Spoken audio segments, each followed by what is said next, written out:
Does vintage perfection exist? Welcome back, troglodytes, to your daily dose of guitar information, the Trogly's Guitar Show. Man, did I find a beautiful vintage Les Paul last night or what? This was a guitar that I highly contemplated buying, but in the end I decided it was about $4,000 too much. But it's too cool not to take a look at. Wow, so this is a 50s Les Paul standard. Do you see all this amazing flame on this thing? And it's got this nice ambered over hue to the finish. And then once we move on to oh. It's a mix match top. This guitar is beautiful to me in so many ways, and I'm going to explain it all to you guys. But first off, what on earth is this thing? Well, it was listed for sale on Reverb by Dave's Guitar Shop as Gibson Les Paul 1955. And the only standard finish for a Les Paul of this configuration would have been gold. So that means originally this Paul would have looked like this. An all gold finish where you could not see the wood grain underneath. So it was never Gibson's intention for this to be a mix-match top like this that would be visible. But what likely happened here, as it was being played through the years, somebody's arm started to wear away the paint right there, and they saw the beautiful flame and decided to strip the top of the guitar. And after finding this amazing half, it was really to their dismay that they then found a plain maple top on the other side. Sure, you got a little bit of bird's eye in this area, but by then you can't really go back to the gold top that you once had. There are ways to look underneath a gold top to see if you do have flame hiding under it that don't require stripping off the finish. Like, you could check out this video here. You can use reflections. If you get the angles just right, you can see it reflected onto the wall. Sometimes you can be lucky enough if you look at it under a bright light, you can just barely see if there's any figuring underneath there, or sometimes you can look in the back control cavity to see if there's any figuring present.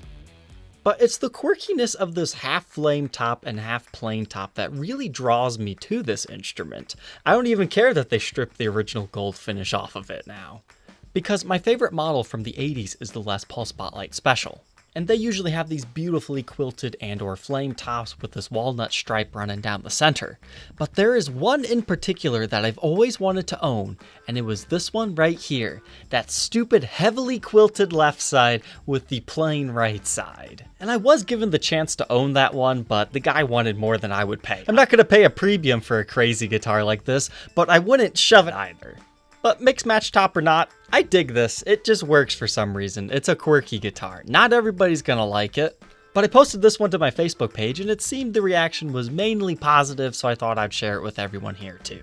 But other than that, it's just kind of a regular 54 styled gold top. So they made them like this from 54 to 55. In 56, that's when the Tune-o-matic bridge came out, and then the rest is just kind of history from there. But you have a volume and tone control for each of the P90 pickups, and you got a beautifully aged pickguard.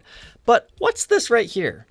This guitar has at least 4 sins. The first one being, well, the finish was completely stripped off of it. The second one being, it once had a Bigsby on it. So these 2 holes right here are referred to as a snake bite. And it really hurts the value of vintage guitars, because collectors don't want those holes. And the listing states that the finish that is now on it is a very thin satin finish. And that kind of scares me because it's hard to tell the quality of a refinished guitar. Judging by photos online, you might have to refinish it tomorrow. Based on how ambered over it is, I would guess it's probably an okay finish, but it has worn through a little bit right there from somebody's pinky resting.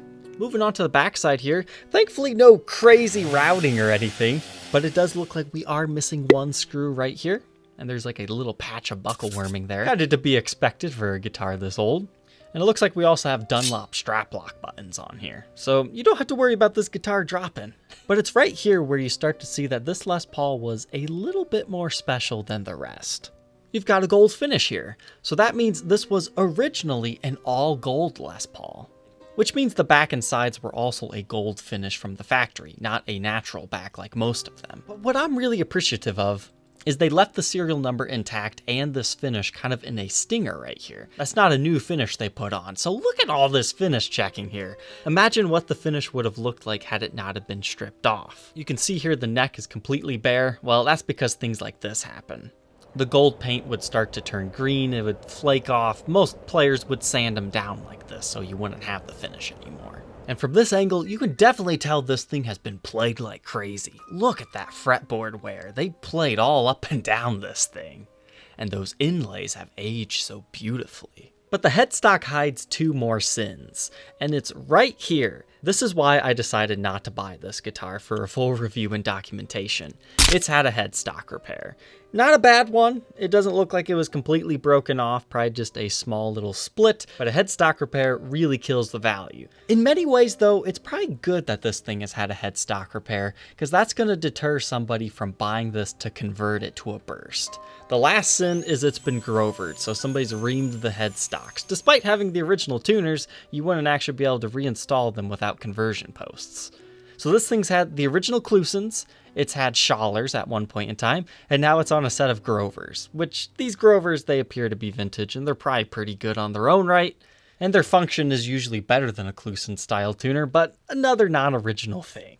So this poor guitar, in the vintage price guide, it says if there's a Bigsby added to a vintage Les Paul, it cuts the value by as much as 50%.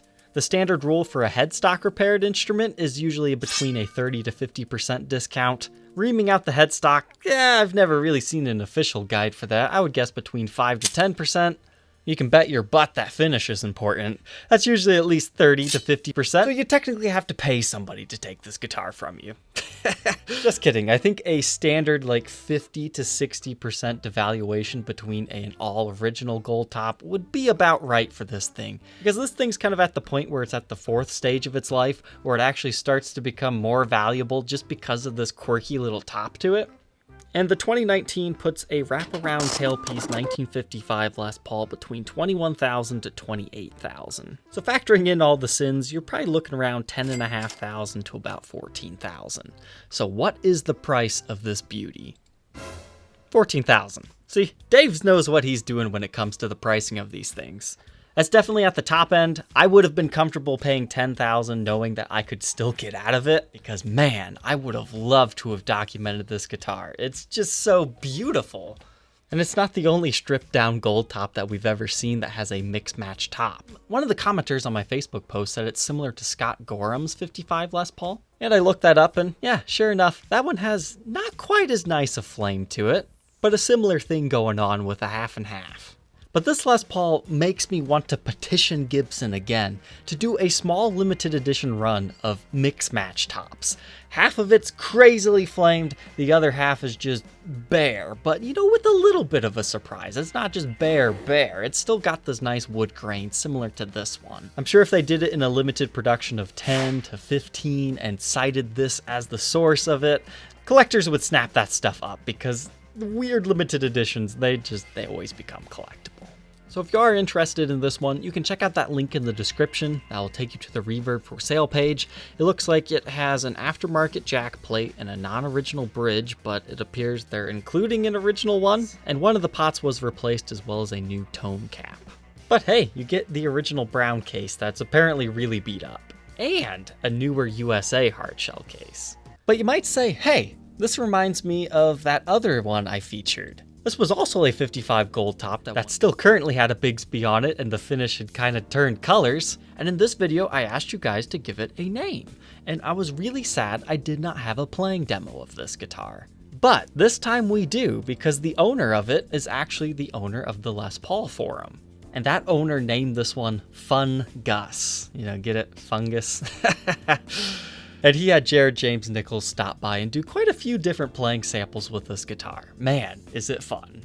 Ladies and gentlemen, check this one out. Fungus.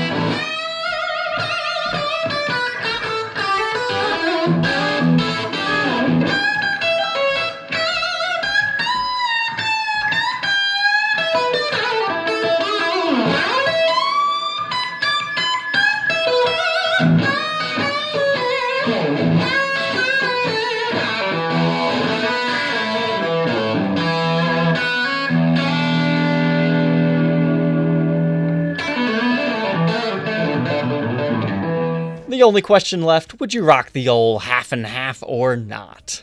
Leave your answer down in the comment section below. Don't forget to like, comment, and subscribe, and we will see you tomorrow on the next episode.